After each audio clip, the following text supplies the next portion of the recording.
আচ্ছা, আপনার কি কখনো মনে হয়েছে যে আমার এই পৃথিবীর বুকে আপন বলতে কেউ নেই?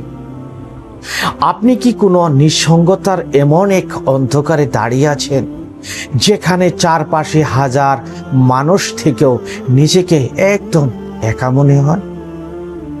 আজ আমি আপনাদের এমন এক ছোট্ট মেয়ের কথা বলবো, যার না ছিল মাথার উপর বাবার ছায়া, না ছিল মায়ের সেই মমতা ভরা কোল। এতিম। হ্যাঁ, সমাজে তাকে ইয়েতিম নাম দিয়েছিল। 12 বছরের ছোট্ট একটা মেয়ে, নাম ছিল তার আমেনা। অভাবের কারণে ছেঁড়া একটা জামা পরে সে ঘুরত শীতের রাতে, যখন মানুষ নিজের গরম ঘরে লেপ তোষকের ভিতর ঘুমাতো।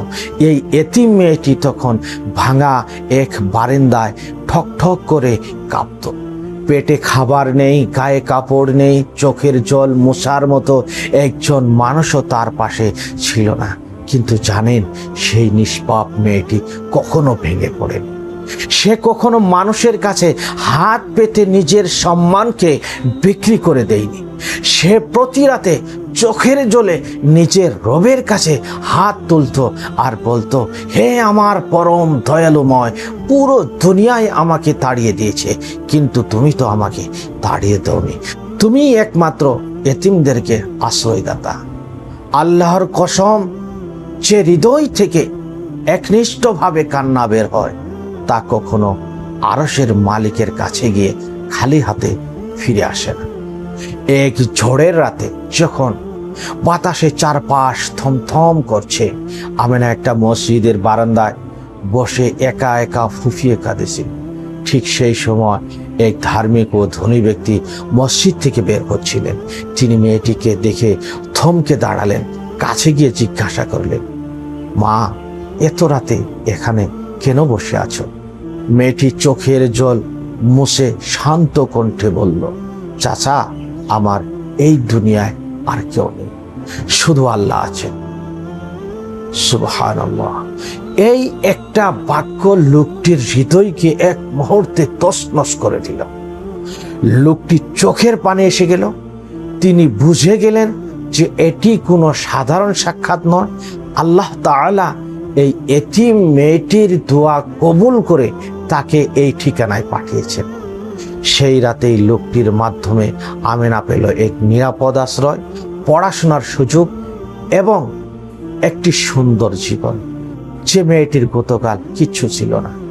অলৌকিকভাবে এক মুহূর্তের ব্যবধানে আল্লাহ তাআলা তার পুরা তকদিরকে বদলে দিলেন। আমার প্রিয় দিনী ভাই ও বোনেরা, এই গল্পটি শুধু শোনার জন্য নয়, এটি আমাদের জীবনের একটি অনেক বড় শিক্ষা। প্রথম শিক্ষা, মানুষের আশা ছেড়ে দিন, কেবলমাত্র পরম করুণাময় আল্লাহর উপর ভরসা রাখুন। মানুষের দরওয়াজা বন্ধ হয়ে গেল, আল্লাহর দরবারে রহমতের দরওয়াজা কখনো বন্ধ হয় না। আপনার পরিস্থিতি যত কঠিন হোক না কেন, আল্লাহর এক কুদরতি ইশারাই যথেষ্ট আপনার জীবন বদলে দেওয়ার জন্য। দ্বিতীয় শিক্ষা, আমাদের সমাজে ইয়তীম ও অসহায় মানুষদের দিকে খেয়াল রাখুন।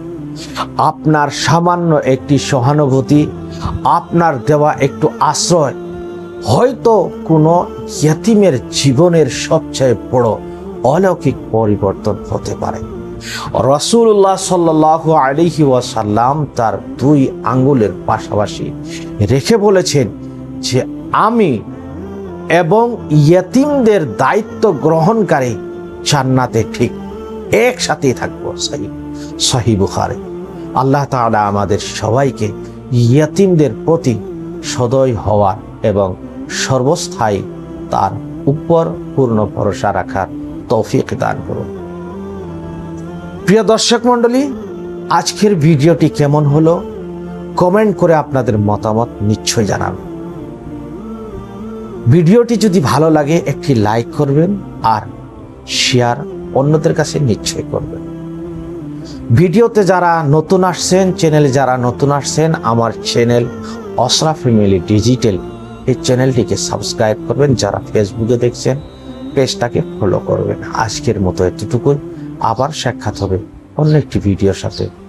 আসসালামু আলাইকুম ওয়া রাহমাতুল্লাহি ওয়া বারাকাতুহু।